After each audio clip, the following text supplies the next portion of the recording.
Hello, Dr. Rachel. Thank you so much for being here and welcome to Online Campus School. Oh, thank you for having me. I'm excited to be here. Thank you for being here. So here at Online Campus School, we love to teach and to coach, and we love sharing great ideas, and we love to promote great talent and great skills like yourself.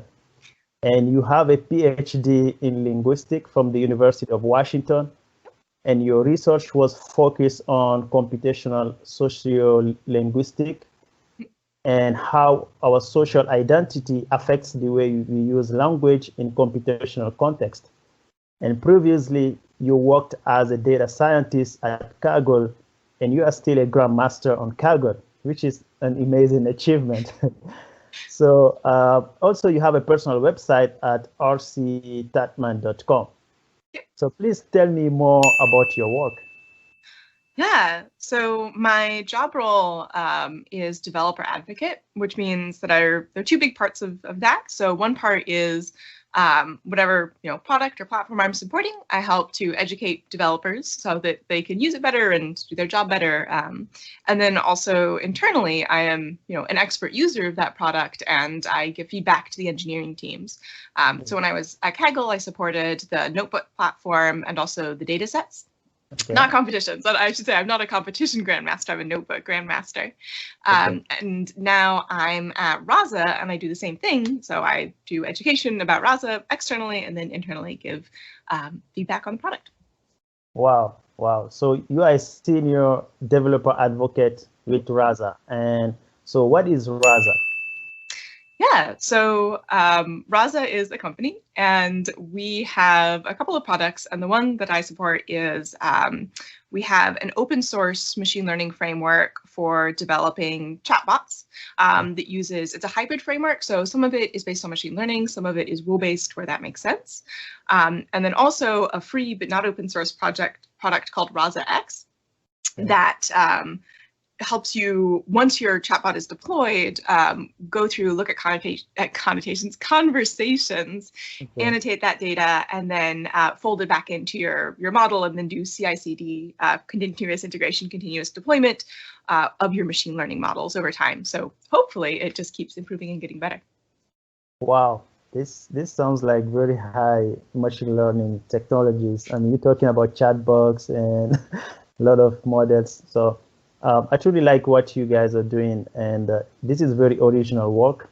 And so you have a video clip about your work you want to show to our viewers. Tell me more about that clip, and we will talk more after that. But the clip is sort of related in that I have been learning JavaScript because I don't know if you've run into this, but it's becoming increasingly common for people to start doing some machine learning in JavaScript.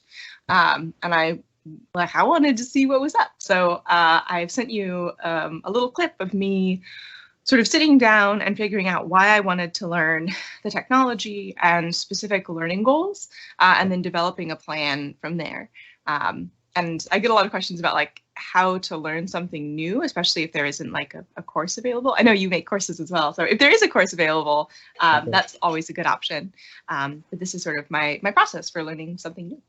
Wow, that's perfect. So guys, you can take a look of this clip, and we will see you after that.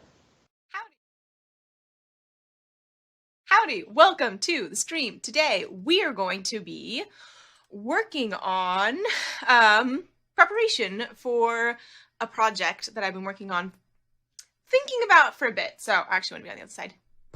Now I'm over here. So something that I have been thinking about for quite a while is that I would really like to learn JavaScript. And you may be thinking to yourself, Rachel, why do you want to learn JavaScript? A couple of reasons. Number one, actually, I'm going to start a section above this. Why do I want to learn JavaScript? Also, prepare yourself. There's going to be a lot of typos, and we're just going to have to be okay with that. So why do I want to learn JavaScript? The main thing is that people are starting to do machine learning in JavaScript kind of a lot. So let me ask you about data science and machine learning. Mm-hmm. Recently, as you know, there are a lot of big news from tech giants like Google, Amazon, Apple, Microsoft, all these big tech companies. And in the recent Google I/O 2021, they talked about very interesting research in machine learning, AI, quantum computing, and a lot more. And also, Google, they said that they're gonna allocate $1 billion in education with their program called Grow with Google, including courses in data analytics. And all of the other big companies also are doing the same. So please, can you explain briefly what is data science, machine learning, artificial intelligence, and how do you see the future on these fields in the next 10 to 20 years? Yeah, that's a great question. So I would say something that's already in motion and happening is that machine learning and data science are becoming more separate fields. Certainly when I was entering the field, there was a lot more overlap. So now you tend to have fields that people tend to call data science that's more like data analytics, doing sort of custom ETL or extract, transform, load data pipelines where there's like a lot of specialized processing. And then the machine learning side, you see more machine learning engineering roles, more ML ops roles. So for deploying things to production and then monitoring them once they're in production and making sure they still work and everything is happening more or less the way that you expect. So there's an ongoing shift of those two roles becoming more distinct, and I see that continuing on in the future. And I think one of the big changes is that we're going to see a lot more new, more specialized roles as more and more companies begin to have more and more complex machine learning applications that they're running and using. And also sort of thinking about 10 to 20 years, I think there's going to be a very different legislative landscape. So if you've followed any of like the laws around machine learning, the EU has some draft legislation right now. The US Congress we're recording this on, June 18th. So this week introduced a moratorium on federal use of biometrics, things like facial recognition. Okay. So even in, I would say like the next 2 to 3 years, I would expect there to be a lot of additional legal compliance to take into consideration, similar to GDPR in the EU, which is a data protection regulation. So I think that's something that we're all going to have to consider and take very seriously, and I expect that to be a big change going forward. So yeah, that's the legislation part. That's a great point. And what about artificial intelligence, quantum computing? How do you see those fields grow in the future? Yeah, artificial intelligence is interesting because it used to have a very specific, narrow meaning. So it was a particular field of machine learning. And now I think the term has been used much more broadly. So I hesitate to say anything about artificial intelligence because I think it's sort of a term that's been a little bit semantically bleached, would be what I say, just because people are applying it everywhere. Right. But I will say, like, I'm not worried about the singularity. I know that there are a lot of people who are, and that's something they spend a lot of time thinking about, but that's never been something that like keeps me up at night. I'm much more interested in like algorithmic impacts that are happening currently. Right. And then quantum computing, I don't know. I think it's cool. I don't know that like at a very high level for like just like software engineers who aren't working on, hardware stuff, that it's going to be super transformative to the way that we work for at least a while. So it's just been, it's cool. It's cool to hear about, but it's not something that I'm spending a lot of energy focusing on. Yeah, because that's like you said, you have many people who are worried about automation, artificial intelligence. I'm sure you know them. I'm not gonna say names, but we all know. So, what do you think? Do you think robots gonna replace us? Do you think what's gonna happen? Like, these machine learning algorithms, they're getting smarter and smarter. Now we're training all the models. They can write their own codes or try to, do predictions. Do you think, what do you think about that? Yeah. I think that there's a lot of people that have a vested interest in making sure that that's the problem that we're focused on, and not problems like, are the current applications hurting people, or perhaps, not following ethical guidelines set forward by professional organizations, perhaps. Right. And also, there's a really strong pattern in machine learning research and AI research where a new application or like some new methods will come in, people get really excited, and then like the promise of them just won't play out, and then the field loses funding and nobody cares about it again, and then it happens again. So people talk about like the AI summer when everyone's really excited, and the AI winter where everyone's like, oh, actually, it's not that exciting. And I think we are right now probably in the third AI summer, and I think that there's obviously much greater adoption, but I think also we're coming to the point where people are really understanding, the limitations of systems and the difference between something looking like, so a good example here would be language modeling, right? If you have language output produced by a language model, it might look like a news story, but that doesn't make it a news story, right? It doesn't have the fact checking. It's not, grounded in any way. It's just been sort of generated from seeing news stories and knowing what they look like.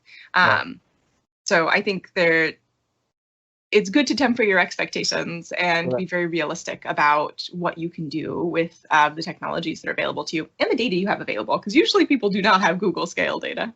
That's true. You're right. I think we still have a long way to go before we get to that. And like you said, we will need some kind of regulations or legislation to organize those fields. And on language modeling, just quick question on that. I saw that Google, they have Lambda, and they're working through a universal interpreter, for translation. Like you can speak any kind of language, and I can understand it in my own language. I think even Apple with Siri, they're working toward those kind of technologies. What do you think? Are we close to a universal translator, like a machine that can speak all the languages? No. And I would say, a big thing of that is that it really requires having language data. And there are many languages for which the sum, that are currently being spoken, right? For which the sum total of all language data that we have for them would fit on a small flash drive. So English obviously has a lot of data, a lot of speech, a lot of text. Far and away more data is available for English than for any other language. So for the vast majority, just by counting number of languages, of human languages, we just don't have enough data for these systems to work well. And even for multilingual systems that currently exist, so multilingual BERT, for example, the performance of BERT on specific languages, so again, multilingual BERT specifically, is worse on those languages, those lower resource languages, than a similarly sized model, or even a much smaller model that's been trained specifically for that language. So multilingual models require a lot of data, and for many languages, we just don't have that data. So even though we may have an architecture that can do it, the problem is that those architectures have been designed with the assumption that you're going to have the type of resources that you have for English, which just isn't true, right? It's, linguistic imperialism. Of course, everything works like English, right? English is the default, right? Which is, not the case. Most people in the world don't speak English. That's true. That's a great point. Thank you so much for being here. And so if someone watching this interview wants to reach out to you, where people can find you? Probably the easiest place would be Twitter. I'm RCTATMAN on Twitter. Or I have a YouTube channel where I do my own streams and stuff. And that is Rachael Tatman NLP, I believe is the sort of shortened channel link. And also I stream Raza, the Raza YouTube channel. And if you want to go back and watch some of my stuff for Kaggle, that's on the Kaggle YouTube channel. And I have Twitch, and that is also RCTATMAN. So I'm extremely findable online, I would say. Yeah, you're so active, and I don't know how you do it. It's awesome. I will add your description in the video in this interview. So thank you for being here. You are a great talent and a great advocate for data science, machine learning, and AI. I really like your work, and I wish you great success in your journey. Dr. Rachael, thank you so much for taking the time and for joining me in this interview. Yeah, thank you for having me. This was fun. Thank you for being here. Good luck with everything. Stay well and bye-bye. Bye-bye.